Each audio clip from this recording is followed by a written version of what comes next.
A schema is a broad idea of something. Sometimes it can be reduced to a script. For instance, if I go to a Houston Astros game this April, and I hope to be able to go to one, I have a schema for a baseball game. 9 innings, home runs, base hits, stolen bases, the scoreboard, the goofiness of their mascot. It's likely to be an indoor game, etc. All the things that surround baseball with respect to balls and strikes and outs and hits and homers and everything else are part of the schema. And I have an advantage over somebody from Europe that would not be able to absorb the details of the game because they have no schema for it. They have no representation of what it is. So a schema is thought to be a large unit of organized information used for representing concepts or events or actions in memory. And I would have a very good time, a lot of luck remembering the particulars of a ball game because I have such a firm representation of what a baseball game is. And I've been a lifelong fan. It's been my favorite thing since I was a very young kid, before even grade school. We grew up in Connecticut, and one time we went to a New York Mets game when I was 6 years old, and I just never got over it. It was the most wonderful thing.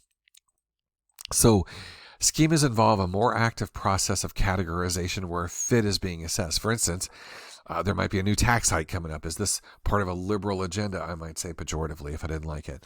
Are pitch clock rules a part of marketing baseball better? I'm always looking to work new things into the schema and categorizing them as such. So now scripts allow us to follow presumed procedures and infer omitted parts. So for instance, if I renewed my driver's license today, the unspoken parts of that are presenting proof of insurance, completing an eye exam, which they do right there on the spot by kinfolks, paying a fee, having my picture taken, and receiving a new card. All of those things go without saying because I've got a script in mind for what that would entail.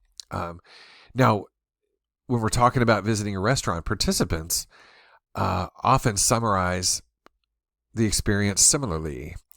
So they'd say they ate instead of picked up a spoon, and tend to tell anecdotes in script order. I sat down, I ordered a meal, I paid the bill. So intrusions now are things that are presumed but not listed that could be part of a script. So for instance, 1999, I went to an Ethiopian restaurant in Chicago, and there was an odd part of that restaurant is they do not use utensils. There's a gigantic piece of unleavened bread that's kind of waxy and it's very thin that sits in the middle of the table that's literally 4 feet in diameter. And you pull pieces of that bread off that are near you and you stick it into some common foods and basically grab food with the bread.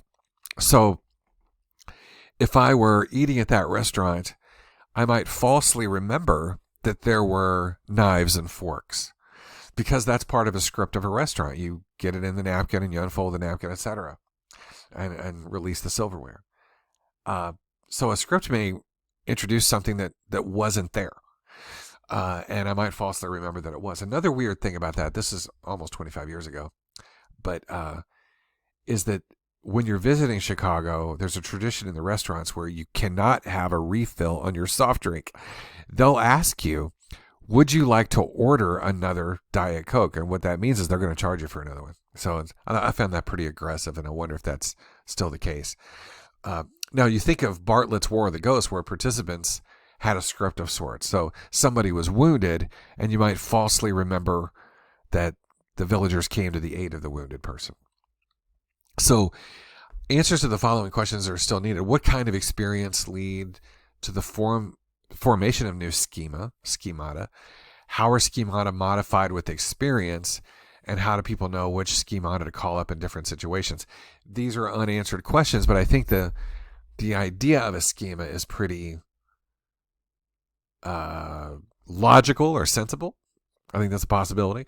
We have a script for how things work as we go places, whether it's going to the doctor, going to a restaurant, seeing a ball game, all those things. So I like this idea, but I would grant that it can lead to the formation of false memories. For example, one that I'll leave you with. When I was in my 20s, I worked for a business that was robbed, and we later determined that the person that robbed it suggested that he had a gun, but he did not. The video revealed that there was no gun. He drew on the power of suggestion. Now, what made us falsely assert that he did have a gun? Well, that was part of the script.